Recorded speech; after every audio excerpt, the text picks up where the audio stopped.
Hello guys, അവസാനം ശ്രുതിയുടെ Malaysian ഇളയച്ചൻ ബീരാനിക്ക ഇറച്ചി വെട്ടിക്കൊണ്ടിരിക്കുന്നത് സച്ചി നേരിട്ട് കാണുകയാണ് ഗൈസ്. ഇത് കണ്ടപ്പോ തന്നെ സച്ചിക്ക് ആദ്യം വിശ്വസിക്കാൻ പോലും പറ്റിയിട്ടുണ്ടായിരുന്നില്ല കേട്ടോ. അത് ശ്രുതിയുടെ ഇളയച്ചൻ തന്നെയാണെന്ന് ഉറപ്പുവരുത്താൻ കൂടുതലൊന്നും സച്ചിക്ക് ആലോചിക്കേണ്ടി വന്നില്ല. കാരണം വേറൊന്നുമല്ല, അയാൾ ഇറച്ചി വെട്ടിത്തൂക്കി കൊടുക്കുന്ന കണ്ടപ്പോ തന്നെ ആളെ സച്ചിക്ക് നന്നായിട്ട് പിടികിട്ടിയിട്ടുണ്ട്. പിന്നെ അവിടെ നടക്കുന്നത് വമ്പൻ ട്വിസ്റ്റാണ്. സച്ചി അയാൾ കണ്ട പാടെ തന്നെ അവിടുന്ന് മുങ്ങാൻ വേണ്ടി ശ്രമിക്കുന്നുണ്ട്. പക്ഷെ സച്ചി കയ്യോട് പിടികൂടുകയാണ്. ആദ്യമൊന്നും സത്യം പറയാൻ കൂട്ടാക്കിയില്ലെങ്കിലും രണ്ടടി കൊടുത്തപ്പോഴേക്കും അയാൾ തത്ത പറയുന്ന പോലെ സത്യങ്ങളൊക്കെ പറയുന്നുണ്ട് കേട്ടോ. അതൊക്കെ കഴിഞ്ഞ പടത്തന്നെ സച്ചി ഇറച്ചി വെട്ടി തൂക്കി കൊടുക്കുന്ന പോലെ അയാളെയും തൂക്കിയെടുത്ത് കാറിലോട്ട് കയറ്റുന്നുണ്ട്. ഓക്കെ, ഇനി അവിടെ വമ്പൻ ട്വിസ്റ്റ് ആണ് നടക്കാൻ പോകുന്നത്. എന്തായാലും ആ ഒരു ട്വിസ്റ്റ് നിറഞ്ഞ എപ്പിസോഡ് നിങ്ങൾക്ക് കാണണ്ടേ? അതിനുവേണ്ടി ഈ ഒരു എപ്പിസോഡ് നിങ്ങൾ മുഴുവനായിട്ട് വാച്ച് ചെയ്യുക. എന്തായാലും നമുക്ക് ഈ ഒരു എപ്പിസോഡിലോട്ട് കിടക്കാം. ആദ്യം തന്നെ കാണിക്കുന്നത് സച്ചി ജോലിക്ക് പോവാൻ വേണ്ടി ഇറങ്ങി വരുന്നതാണ്. അച്ഛാ അച്ഛാ. ആ സച്ചി, നീ നേരത്തെ തന്നെ മാറ്റി ഒരുങ്ങിയോ? ആ അത് പിന്നെ അച്ഛാ, പെട്ടെന്നൊരു ഓട്ടം കിട്ടി, എനിക്ക് പെട്ടെന്ന് പോയേ പറ്റൂ. അതെന്ത് പോക്കാ സച്ചി, നീ ഒന്നും കഴിച്ചില്ലല്ലോ. അച്ഛാ, ഈ ഓട്ടം പോയി വന്നിട്ടാണെങ്കിൽ കഴിക്കാലോ, പുറത്തെവിടുന്നെങ്കിലും കഴിച്ചാ പോരെ. ദേ ഇപ്പൊ ഈ ഓട്ടത്തിന് പോയാലേ പറഞ്ഞ കാശ് കയ്യിലിരിക്കും, ഇല്ലെങ്കിലേ പണം ഒന്നും കിട്ടത്തില്ല. സച്ചി, രാവിലെ തന്നെ രേവതി മോൾ അടുക്കളയിൽ കയറി നമുക്ക് എല്ലാവർക്കും വേണ്ടി വെച്ചുണ്ടാക്കുക. എന്നിട്ട് നമ്മൾ ഓരോരുത്തരും കഴിക്കാതെ പോയി കഴിഞ്ഞാൽ അതിനത് വിഷമാവില്ലേ? ആ സമയത്താണ് രേവതി അങ്ങോട്ട് വരുന്നത്. ആ സച്ചേട്ടൻ ഒരുങ്ങിയോ? രേവതി, ഇത് പെട്ടെന്നുണ്ടായ ട്രിപ്പാ, എനിക്ക് പെട്ടെന്ന് പോയേ പറ്റൂ. എന്നാ പിന്നെ ഞാൻ ഇറങ്ങുവാ രേവതി. അയ്യോ സച്ചേട്ടാ, എന്തെങ്കിലും കഴിച്ചിട്ട് പോ. രേവതി, നീ ഉണ്ടാക്കുന്ന സ്വാദൂർന്ന ഭക്ഷണം ആരെങ്കിലും കഴിക്കാതെ ഇവിടുന്ന് പോവോ? അങ്ങനെ ഞാൻ കഴിക്കാതെ പോവാണെന്നുണ്ടെങ്കിൽ നീ എന്റെ അവസ്ഥ മനസ്സിലാക്കണ്ടേ രേവതി. എന്നാ പിന്നെ ഒരു കാര്യം ചെയ്യാം, ഞാൻ ടിഫിനിലാക്കി തരാം. സമയം കിട്ടുമ്പോ സച്ചേട്ടൻ എടുത്ത് കഴിച്ചാൽ മതി. ഏയ് അതൊന്നും വേണ്ട, അതൊക്കെ തണുത്ത് പോ രേവതി, ഞാൻ പുറത്തുനിന്ന് കഴിച്ചോളാം. ശരി, എന്നാ പിന്നെ ഞാൻ ഇറങ്ങട്ടാച്ചാ. രേവതി പോട്ടെ. ഇതും പറഞ്ഞുകൊണ്ട് സച്ചി അവിടുന്ന് പോകുന്നുണ്ട് കേട്ടോ.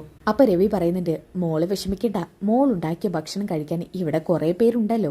അവന് കിട്ടിയ നല്ലൊരു ഓട്ട, അത് കളയണ്ടല്ലോ. നിങ്ങളുടെ ജീവിതമാർഗം ഇതല്ലേ മോളെ? അതിനെനിക്ക് കുഴപ്പമൊന്നുമില്ല അച്ഛാ. അപ്പോഴാണ് രേവതി പറയുന്നത്, അയ്യോ മറന്ന്. ഇതും പറഞ്ഞുകൊണ്ട് അടുക്കളയിലേക്ക് ഓടുകയാണ് കേട്ടോ. പിന്നെ കാണിക്കുന്നത് സ്പീഡിൽ വണ്ടി ഓടിക്കുന്ന സച്ചിയാണ്. അങ്ങനെ സച്ചി ഒരു ഓഫീസിന് മുന്നിൽ ചെന്ന് വണ്ടി നിർത്തുന്നുണ്ട് കേട്ടോ. അവിടെ നിന്ന് ഒരാൾ കയറുന്നുണ്ട്. സർ, ലേറ്റ് ആയതിന് ക്ഷമിക്കണം. അതിന് താൻ ലേറ്റ് ആയൊന്നും ഇല്ലല്ലോ. അല്ല, സാർ പറഞ്ഞതിൽ നിന്നും ഒരു 5-10 മിനിറ്റ് മുന്നോട്ടായല്ലോ. അതിനെന്താ, ഞാൻ തന്റെ സ്ഥിരം കസ്റ്റമർ അല്ലേ, എനിക്ക് തന്നെ അറിയാലോ. അതിരിക്കട്ടെ, താൻ എന്നിട്ട് കഴിച്ചിട്ടാണ് ഇറങ്ങിയത്. അയ്യോ സർ, അതിനുള്ള നേരം കിട്ടിയില്ല. ഇനി ഞാൻ കഴിച്ചിട്ട് ഇറങ്ങുവാണെങ്കിലേ സമയം ഒന്നുകൂടി വൈകും. ഇതുകൊണ്ടാണ് ഞാൻ എപ്പോഴും തന്നെ വിളിക്കുന്നത്. ഉള്ളത് പറയാലോ, എനിക്ക് നല്ല കൃത്യനിഷ്ഠത വേണം. അതുകൊണ്ടാണ് ഞാൻ തന്നെ വിളിക്കുന്നതും. ഞാൻ പറയുന്ന സമയത്ത് തന്നെ താൻ എത്താറുണ്ട്. അത് പിന്നെ നമ്മുടെ ജോലിയല്ലേ സാർ. ഒരു ജോലി ഏറ്റെടുത്താൽ അത് കഴിയുന്നതും വൃത്തിയിൽ ഫിനിഷ് ആക്കണം.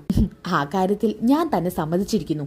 ഓക്കെ, പിന്നെ കാണിക്കുന്നത് ചന്ദ്രമതിയാണ് കേട്ടോ. ചന്ദ്രമതിയാണെങ്കിൽ ശ്രുതിയെ കാണാൻ വേണ്ടി മുറിയിലോട്ട് കയറി വരുന്നുണ്ട്. ശ്രുതി. ആന്റി. എന്താ ആന്റി? ശ്രുതി, എന്തായി നിന്റെ അച്ഛന്റെ കാര്യം? നീ വല്ലതും തിരക്കുന്നുണ്ടോ? ആന്റി, അത് പിന്നെ ഞാൻ തിരക്കുന്നുണ്ട്. ഇളയച്ചൻ പറയുന്നത് കാര്യങ്ങളൊക്കെ ഏകദേശം ശരിയായി വരുന്നുള്ളൂന്നാ. അച്ഛന്റെ ഭാഗത്ത് ന്യായമുണ്ടെന്ന് തെളിയിക്കണമെങ്കിൽ ഒരുപാട് തെളിവുകളുടെ ആവശ്യമുണ്ടത്രേ. അതൊക്കെ സംഘടിപ്പിച്ചുകൊണ്ടിരിക്കുക ഇപ്പൊ അവിടുത്തെ വക്കീല്. മോളെ ശ്രുതി, എന്റെ ഒരു അഭിപ്രായം ഞാൻ പറയട്ടെ. ദേ സുധിയും കൂട്ടി നിങ്ങൾ രണ്ടുപേരും ചെന്ന് നിന്റെ അച്ഛനെ ചെന്ന് കാണണം. ഈ സമയത്ത് അദ്ദേഹത്തിന് ആരുടെയെങ്കിലും ഒരു പിന്തുണ കിട്ടിക്കഴിഞ്ഞാൽ പിന്നെ അദ്ദേഹത്തിന് ഒരു ധൈര്യമൊക്കെ ആവില്ലേ മോളെ? ആന്റി, അതൊന്നും നമ്മൾ പറയുന്ന പോലെ അത്ര എളുപ്പത്തിൽ നടക്കില്ല. ആര് പറഞ്ഞു നടക്കില്ലെന്ന്? കയ്യിൽ പണം ഉണ്ടെങ്കിൽ എന്തും നടക്കും. അതിന് പണം എവിടുന്ന ആന്റി? എന്റെ കയ്യിൽ പണമില്ല. പിന്നെ സുധിയുടെ കയ്യിലുണ്ടോ? അത്രയില്ല. എന്തിനാ നിന്റെ സുധിയുടെ കയ്യില്? നീ നിന്റെ ഇളയച്ചനോട് ചോദിക്ക്. അങ്ങേര് ഒരുപാട് സമ്പാദിച്ചിട്ടുണ്ടെന്നല്ലേ പറഞ്ഞത്. അങ്ങേരുടെ കഴുത്തിൽ കിടക്കുന്ന ഒരു മാല വിറ്റാത്തന്നെ കിട്ടും നിങ്ങൾക്ക് അവിടെ പോയി വരാനുള്ള പണം. ആന്റി, ഞാൻ എങ്ങനെയാ ആന്റി അവരുടെ മുന്നിലൊക്കെ കൈ നീട്ടുന്നത്? എന്തിനാ കൈ നീട്ടുന്നത്? നിന്റെ ഇളയച്ചന് മക്കളൊന്നും ഇല്ലെന്നല്ലേ പറഞ്ഞത്. അപ്പൊ പിന്നെ നിന്റെ ഇളയച്ചന്റെ കൂടി മകളാണ് നീ. അവര് നിന്റെ മകളുടെ സ്ഥാനത്ത് കാണുമ്പോ നിനക്ക് പണം തരാതിരിക്കോ? അപ്പൊ ശ്രുതി മനസ്സിൽ കരുതുന്നുണ്ട്, ഷോ ഇവരെന്നെയും കൊണ്ടേ പോവും. ആന്റി, എന്നാലും എനിക്ക് ചോദിക്കാൻ എന്തോ ഒരു മടി. നീ മടിയും കാണിച്ചു വിടിയിരുന്നു. ആകെയുള്ള ഒരു ആശ്രയം നിന്റെ കോടീശ്വരനായ അച്ഛനായിരുന്നു. അങ്ങേരിപ്പൊ ജയിലുമായി. ഇനി ഇറങ്ങോ ഇല്ലേന്ന് പോലും അറിയില്ല. അറിയാൻ പാടില്ല എന്ന് ചോദിക്കുക. നിന്റെ അച്ഛൻ തെറ്റ് ചെയ്തിട്ടില്ലല്ലോ. തെറ്റ് വല്ലതും ചെയ്തിട്ടുണ്ടെങ്കിൽ പറ ശ്രുതി. അങ്ങനെയാണെങ്കിൽ അങ്ങേർക്ക് വേണ്ടി കാലം കഴിച്ചു കൂട്ടിയിട്ട് ഒരു കാര്യമില്ല.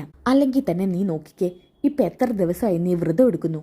അത് മാത്രമല്ല, അമ്പലത്തിൽ ചെന്ന് നമ്മൾ എന്തൊക്കെ ചെയ്തു, ശയന പ്രദർശനം ചെയ്തു, എന്നിട്ടൊക്കെ വല്ല ഗുണം ഉണ്ടായോ? അത് പിന്നെ ആന്റി, അതൊക്കെ ചെയ്തതുകൊണ്ടാണോന്നറിയില്ല, ഇപ്പൊ അത്യാവശ്യം തെളിവുകളൊക്കെ കിട്ടിയിട്ടുണ്ട്. ആണോ? എന്നാ പിന്നെ കുഴപ്പമൊന്നുമില്ല. അങ്ങനെ ഓരോ കാര്യത്തിനും ഫലം കണ്ടു തുടങ്ങട്ടെ. അതെ ആന്റി. പിന്നെ ഞാൻ വേറൊരു കാര്യം കൂടി പറയാനാ വന്നത്. മാസ ചെലവിനുള്ള പണം കിട്ടിയില്ല. സച്ചിയും ശ്രീകാന്തും തന്നു. ഇനി നിങ്ങളാ തരേണ്ടത്. സാധാരണ നീ ചോദിക്കാതെ തന്നെ തരാറുണ്ട്, എന്ന് ഇപ്പൊ തരുന്നില്ല. എന്തുപറ്റി ശ്രുതി? അത് പിന്നെ ആന്റി ഞാൻ നാളെ തരാം. നാളെ ഒന്നും തന്നാ പറ്റില്ല, ഇന്ന് തന്നെ തരണം. ദേ ഇന്ന് ഞാനും രവിയേട്ടനും കൂടി പുറത്ത് പോയിട്ട് കുറച്ച് സാധനങ്ങളൊക്കെ വാങ്ങിക്കുന്നുണ്ട്. അതിന് പണം കിട്ടിയേ പറ്റൂ. ആ ആന്റി നാളെ പോയാ പോരെ? പറ്റില്ല എന്നല്ലേ പറഞ്ഞത്. ശ്രുതി, അത്രയും വലിയ പാർലറിന്റെ ഓണറായിട്ട് നിന്റെ കയ്യിൽ വെറും 5000 രൂപ എടുക്കാനില്ലേ? ആന്റി ഞാൻ തൽക്കാലം എൻ്റെ ഒരു സുഹൃത്തിന് കടം കൊടുത്തേക്കുവാ. കടം കൊടുത്തെന്നോ? ആർക്ക് കടം കൊടുത്തെന്ന്? അത് പിന്നെ എന്റെ അടുത്തൊരു സുഹൃത്തിനാ. ആരോട് ചോദിച്ചിട്ടാ നീ കടം കൊടുത്തത്? എന്നോട് ചോദിച്ചു നീ കടം കൊടുക്കുമ്പോ മാസച്ചിലവിന് തരാതെ അവള് കടം കൊടുത്തേക്കുവാ. ആന്റി ഒരൊറ്റ ദിവസമല്ലേ ഞാൻ ചോദിച്ചത്, നാളെ തന്നേക്കാം. പറ്റില്ല, എനിക്ക് ഇപ്പൊ തന്നെ കിട്ടണം. അവളെ വിളിച്ച് പണം ചോദിക്ക്. ഇല്ലെങ്കിലേ നാളെ മുതൽ നിങ്ങൾ പട്ടിണിയായിരിക്കും. നാളെ മുതലല്ല, ഇന്ന് വൈകിട്ട് മുതൽ നിങ്ങൾ പട്ടിണിയായിരിക്കും. ആന്റി ഞാൻ നാളെ പണം തരാം, ഉറപ്പായിട്ടും തരും. പറ്റില്ല ശ്രുതി, പറ്റില്ലെന്ന് പറഞ്ഞ പറ്റില്ല, ഇപ്പൊ തന്നെ കിട്ടണം. ദേ പണം എത്രയും പെട്ടെന്ന് എന്റെ മുറിയിലോട്ട് എത്തിച്ചോ. വെറുതെ എന്റെ വായിലിരിക്കുന്നത് കേൾക്കരുത്. ഇതും പറഞ്ഞുകൊണ്ട് ചന്ദ്രമതി അവിടുന്ന് ദേഷ്യം പിടിച്ച് പോകുന്നുണ്ട്. ശ്രുതിക്ക് ആകപ്പാടെ ദേഷ്യം വരാൻ കേട്ടോ. ഇവർക്ക് എന്തൊരു വാശിയാ. ഇവരുടെ അടുത്തുനിന്ന് എങ്ങനെയെങ്കിലും ഒന്ന് രക്ഷപ്പെട്ടാൽ മതിയായിരുന്നു. ശ്രുതിക്ക് എങ്ങനെയെങ്കിലും കാനഡയിൽ പോവാനുള്ള പണം ഒപ്പിച്ചു കൊടുക്കണം. എന്നിട്ട് കുറച്ച് കഴിഞ്ഞാൽ എനിക്കൂടി പോവണം. ഈ തള്ളയുടെ അടുത്തുനിന്ന് എങ്ങനെയെങ്കിലും രക്ഷപ്പെടണം. ആ ഒരു കാര്യം ചെയ്യാം, തൽക്കാലം മീരയെ ഒന്ന് വിളിക്കാം. അങ്ങനെ ശ്രുതി മീരയെ വിളിക്കുന്നുണ്ട് കേട്ടോ. അപ്പൊ തന്നെ മീര ഫോൺ എടുക്കുന്നുണ്ട്. ഹലോ. ഹലോ മീരെ, എന്താ ശ്രുതി? മീരെ നിനക്ക് സുഖമല്ലേടി? എന്താ ഇത് ഇപ്പം വിളിച്ചിട്ട് സുഖമാണോ എന്ന് ചോദിക്കുന്നേ? മനസ്സിലായി മോളെ, എന്താ കാര്യം? അത് പിന്നെ നിന്റെ കയ്യിൽ പണം എടുക്കാനുണ്ടാവോ? വളഞ്ഞു തിരിഞ്ഞ് വന്നപ്പോ തന്നെ എനിക്ക് മനസ്സിലായി. എത്രയാ വേണ്ടത്? ഒരു 5000 രൂപ എടുക്കാനുണ്ടാവോ? 5000 രൂപയോ? ദേ ശ്രുതി, നീ ഇങ്ങനെ വലിയ വലിയ തുകയൊക്കെ ചോദിച്ച് ഞാൻ എവിടെ നിന്ന് എടുത്ത് തരാനാ? എന്റെ കയ്യിൽ ആകെപ്പാടെ 2000 രൂപ കാണും. അതിൽ നിന്ന് ഒരു 1000 വേണമെങ്കിൽ തരാം. അയ്യോ, എനിക്കൊരു 5000 രൂപ കിട്ടിയേ പറ്റൂ. ഇവിടുത്തെ മാസച്ചെലവിനാ. അല്ലടി, നാളെ നിനക്ക് സാലറി കിട്ടില്ലേ? അതിന്ന് എടുത്ത് കൊടുക്ക്. എടി അത് ഞാൻ പറഞ്ഞു നാളെ തരാന്ന്. പക്ഷെ അവര് സമ്മതിക്കട്ടെ, അവർക്ക് ഇപ്പൊ തന്നെ കിട്ടണം. ഷോ ഇവരെന്താ ഇങ്ങനെ? ഒരു കാര്യം ചെയ്യാം, ഞാൻ എൻ്റെ ഒരു കൂട്ടുകാരിയോട് ചോദിച്ചു നോക്കട്ടെ. കിട്ടുമെന്നൊന്നും ഉറപ്പില്ല, എന്തായാലും വിളിച്ച് ചോദിച്ചു നോക്കാം. ശരി മീരെ, നീ മാക്സിമം ട്രൈ ചെയ്യ്. ശരി. അങ്ങനെ അവർ ഫോൺ വെക്കുന്നുണ്ട്. പിന്നെ കാണിക്കുന്നത് സച്ചിയാണ്. സച്ചി ഇവിടെ മതി. സർ ഇവിടെയാണോ? ഇവിടെ തന്നെ. എത്രയായി സച്ചി? അത് സാർ തന്നാ മതി. അത് പറഞ്ഞാൽ പറ്റില്ല, എത്രയായെന്ന് പറ. എന്നാ പിന്നെ സാർ ഒരു 600 രൂപ താ. 600 ആയുള്ളൂ? ദാ ഇതെന്തായാലും വെച്ചോ. സർ 600 മതി. അത് വെച്ചോടോ. എങ്കിൽ പിന്നെ ശരി, ഇനി ആവശ്യമുണ്ടാകുമ്പോൾ വിളിക്കാം. ശരി സാർ. ഇതും പറഞ്ഞ് പൈസ പോക്കറ്റിലിട്ട് സച്ചി സൈഡിലോട്ട് തിരിയാനിട്ടോ. എന്നാ കറക്റ്റ് സച്ചി നോക്കുന്നത് നമ്മുടെ ബീരാനിക്കയുടെ അടുത്തോട്ടാണ്. ബീരാനിക്കയാണെന്നുണ്ടെങ്കിലോ ആടിനെ വെട്ടി തൂക്കി കൊടുക്കുന്നുണ്ട്. കണ്ട പാടത്തിന് സച്ചി ആകെ ഒന്ന് ഞെട്ടിപ്പോവാൻട്ടോ. ഇത് പൗഡറേട്ടത്തിയുടെ ഇളയച്ചനല്ലേ? മലേഷ്യൻ ഇളയച്ചൻ. അതെ, അദ്ദേഹം തന്നെ. എവിടെയും പോവാതെ അയാളുടെ മുഖം തന്നെ. ഇയാള് തന്നെയല്ല അയാള്. ഷെടാ, മൊത്തത്തിൽ കൺഫ്യൂഷൻ ആയല്ലോ. ഇതിന്റെ പിന്നിൽ എന്തൊക്കെയോ ചതിയുണ്ട്. അപ്പോ പൗഡറേട്ടത്തിന്റെ ജീവിതത്തിന് പിന്നിൽ മറഞ്ഞു കിടക്കുന്ന എന്തൊക്കെയോ രഹസ്യങ്ങളുണ്ടെന്ന് അർത്ഥം. ഏതായാലും കള്ളന് പറ്റിയ കള്ളിയാണ്, കള്ളിക്ക് പറ്റിയ കള്ളനും. അപ്പോ ഈ പൗഡറേട്ടത്തി ശരിക്കും ആരാ? അവരുടെ ജീവിതത്തിലെ രഹസ്യം കണ്ടുപിടിച്ചേ പറ്റൂ. അതിന് ദൈവമായിട്ട് കൊണ്ടെത്തിച്ചതാ ഇയാൾ എന്റെ മുന്നിൽ. എന്തായാലും ഇനി സംശയിക്കണ്ട, അയാളുടെ തൊഴിൽ കണ്ടാൽ തന്നെ മനസ്സിലാക്കാം അയാളായിരുന്നു വന്നതെന്ന്. വെട്ടിത്തൂക്കി കൂട്ടിക്കൊടുക്കും. എന്തൊക്കെയായിരുന്നു. ശരിയാക്കി തരടാ ഞാൻ നിന്നെ. നീ എന്റെ അച്ഛനെയും വീട്ടുകാരെയും വിഡ്ഢികളാക്കി. രണ്ടിനെയും കാണിച്ചു തരാം. ഇതും പറഞ്ഞുകൊണ്ട് സച്ചി ദേഷ്യം പിടിച്ച് കാറിൽ നിന്ന് ഇറങ്ങുന്നത് കേട്ടോ. കാറിൽ നിന്ന് ഇറങ്ങി നേരായി ഇറച്ചിക്കടയുടെ മുന്നിലോട്ട് വരികയാണ്. എന്റെ ബീരാനെ പെട്ടെന്നാവട്ടെ, ഇത് കൊണ്ടുപോയിട്ട് കറി വെച്ച് വേണം കഴിക്കാൻ. അതെ, ഇത് പെൻസിലെടുത്ത് സ്ലൈറ്റി വരയ്ക്കുവല്ല, കുറച്ച് കഷ്ടപ്പെട്ട പണിയാ കേട്ടോ. ദേ ആ പതിരൊന്ന് എടുത്തതാതെ നീ നല്ല കഷ്ണം നോക്കി എടുക്ക്. എന്നാ പിന്നെ താൻ വന്ന് ഇവിടെ നിൽക്കടോ. അല്ല പിന്നെ ഈ ബീരാനെയാ പഠിപ്പിക്കുന്നത്. ഇതും പറഞ്ഞ് കത്തി ചൂണ്ടിയിട്ട് പറയുന്നുണ്ട്. ബീരാനെ നിനക്ക് ശരിക്കും അറിയില്ല. മര്യാദയ്ക്ക് ഇവിടെ ക്യൂ നിന്നോ. എന്റെ പൊന്ന് ബീരാനെ, ഒരുപാട് നേരം ക്യൂ നിന്നിട്ടാ നിന്റെ അടുത്ത് ഇപ്പൊ നിൽക്കുന്നത്. പെട്ടെന്ന് അതിങ്ങി താ. അങ്ങനെ താഴ്മയോട് പറ. ആ സമയത്താണ് സച്ചി നേരെ വന്നിട്ട് ഈ ബീരാനിക്കയുടെ ഷോൾഡറിൽ കൈവെക്കുന്നത്. ആരുടെ ഇത്? ആർക്കെന്റെ തോളിൽ കൈവെക്കാൻ ധൈര്യം? ഇതും പറഞ്ഞുകൊണ്ട് ബീരാനിക്ക് തിരിഞ്ഞു നോക്കാട്ടോ. എന്നിട്ട് സച്ചി കാണുന്നുണ്ട്. അപ്പൊ തന്നെ ബീരാനിക്ക് ആകെ പേടിക്കുന്നുണ്ട്. എന്ത് വേണം? തേങ്ങ, ഒരു 5 കിലോ തേങ്ങ വേണം, കിട്ടുമോ? അപ്പൊ ആ കടക്കാരൻ പറയുന്നുണ്ട്, തേങ്ങയോ? തേങ്ങയൊന്നും ഇവിടെ ഇല്ല. താൻ സമയം കളയാതെ പോയെ. താൻ പോടോ. മലേഷ്യൻ ഇളയച്ചോ? മലേഷ്യ സുഖം തന്നെയല്ലേ? ഞാൻ മലേഷ്യക്ക് ഫ്ലൈറ്റും കയറി വന്നതാ. മലേഷ്യയിൽ എത്താണ്ട് എന്തോ ഒരു സുഖമില്ല. ഞാൻ മാത്രല്ല കേട്ടോ, എന്റെ ഫാമിലിയും വന്നിട്ടുണ്ട്. നിങ്ങൾ എന്തൊക്കെയാ പറയുന്നതെന്നോ? അപ്പോ ഇത് മലേഷ്യൻ ഇളയച്ചനല്ലേ? മലേഷ്യയോ? ഏത് മലേഷ്യ? ഞാൻ മലേഷ്യ കണ്ടിട്ട് പോലില്ല. അതെനിക്ക് മനസ്സിലായി. അതെനിക്ക് അവിടെ വന്നപ്പോഴേ മനസ്സിലായതാ. അഭിനയിക്കാൻ മിടുക്കനാണല്ലേ? അഭിനയോ? അഭിനയം എനിക്ക് അറിയ പോലും ഇല്ല. ഇത് പറഞ്ഞപ്പോ തന്നെ സച്ചി അയാളുടെ കൈ കയറി പിടിക്കുന്നുണ്ട്. എന്നിട്ട് പറയുന്നുണ്ട്, പറയടാ എന്റെ വീട്ടിൽ വന്ന മലേഷ്യൻ ഇളയച്ചൻ നീയല്ലായിരുന്നു. മലേഷ്യയിൽ ഞാൻ വന്നിട്ട് പോലില്ല. മലേഷ്യ നീ പോയി കാണില്ല. പക്ഷെ മലേഷ്യയുടെ പേരും പറഞ്ഞ് നീയും എന്റെ വീട്ടിലുള്ള ഒരുത്തി എന്റെ വീട്ടുകാരെ പറ്റിച്ചു. നിങ്ങൾ എന്തൊക്കെയാ പറയുന്നത്? ഞാൻ ആരെയും പറ്റിച്ചിട്ടില്ല. അതെ, എന്റെ കസ്റ്റമേഴ്സ് ഒക്കെ വെയിറ്റ് ചെയ്യാ. എനിക്ക് അവർക്ക് ഇറച്ചി കൊടുക്കണം.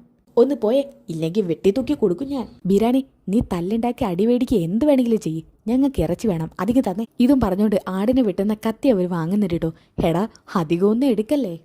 എടുക്കില്ല ബിരാനി, എടുക്കില്ല. എടോ, തന്റെ പേര് ബീരാനാണല്ലേ? വെറുതെ അല്ല, അന്ന് ചോദിച്ചപ്പോ ആദ്യത്തിന് ബീരാൻ എന്ന് പേര് പറഞ്ഞത്. എപ്പോ? ഞാൻ എങ്ങനെയൊന്നും പറഞ്ഞില്ല.